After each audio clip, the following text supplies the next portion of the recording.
সন্ত্রাসী বাহিনী টলির সাথে সংযুক্ত হইয়া আমার বাড়ির সামনে থেকে টলি দিতে চাই। কোন নেতা মানি না, কোন সন্ত্রাসী মানি না।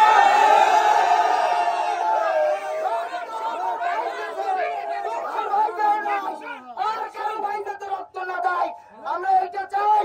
এর সাথে যে থাকবে তার সাথেও আমরা নাই, এর পক্ষপাতী যে করবে তার পক্ষেও আমরা নাই।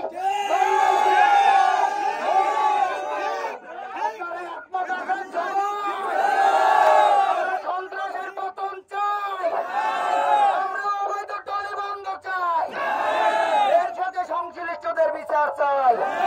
কাঁচিপাড়া ইউনিয়ন আমরা টলি মুক্ত করতে চাই। এই কাঁচিপাড়ার আর কোনো প্রাণ যাতে না যায় আমরা সেই ব্যবস্থা করতে চাই।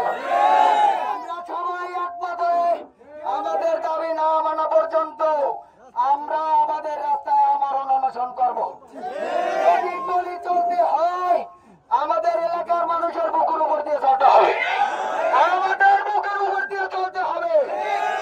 কেউ যদি এর ভিতরে আসে আমরা ছেড়ে দেব না, ছাড় দিয়ে কথা বলবো না। কোন টলির মালিক যদি সুপারিশ করার তা আমার করা।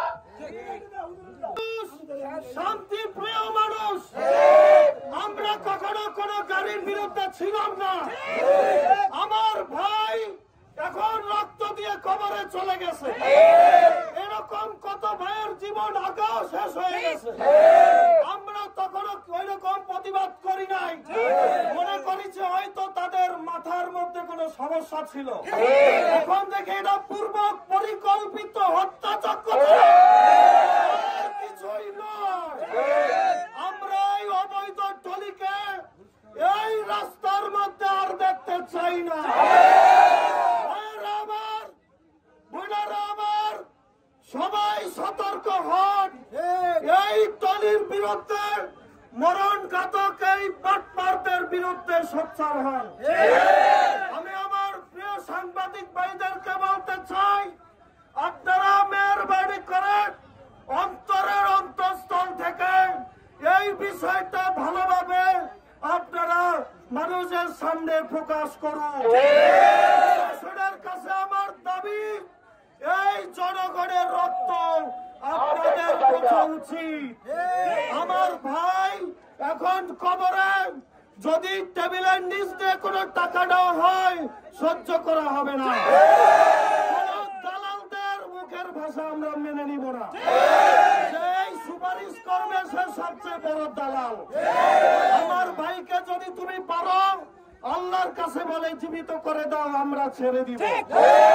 আর যদি না পারো এখানে 1 সেকেন্ডের জন্য এই ইউনিয়নের মধ্যে কোন থাকবে না। সবাই একমত, সবাই একমত।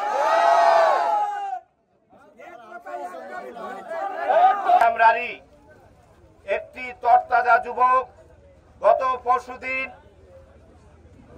একটি নৃশংসতা বলতে আমরা বুঝি এই ইউনিয়ন সহ পার্শ্ববর্তী ইউনিয়নে এই যে ট্রাক ট্রলি চলাচল করে তারা কোনো আইন মানে না। তাদের দুরন্ত চলার ভিতরে পিষ্ট হয়ে ইতিমধ্যে 9-10 জন জীবন দিয়েছে এই ইউনিয়নের মানুষ এবং পঙ্গুত্ব বরণ করেছে প্রায় 1/2 শতাধিক মানুষ।